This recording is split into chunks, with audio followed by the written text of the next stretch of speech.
बाजेकोमा चाहिँ मैले चोरेको छु बाजेको पर बाजेले के भन्नु हेर्नु ल हेर्नु न यहाँनिर अहिले फ्राई गरेर खानुपर्छ यसलाई हो मैले पनि माछा लिएर आएको छु नि बुढो हाम्रो बुढोले यहाँ माछा बनाउँदैछ मेरो लागि बनाएको जस्तो लाग्यो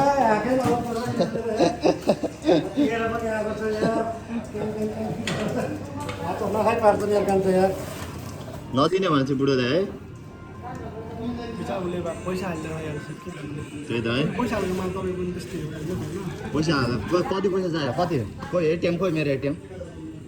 फ्याँकिदिइहाल्नु त 1000 दिनु ओ बुढो यता हेर्नु त मैले पनि माछा लिएर आएको छु क्या ओ बुढो भयो यहाँ आएर न यो माछा चाहिँ नहाल्ने अनि भनेको यो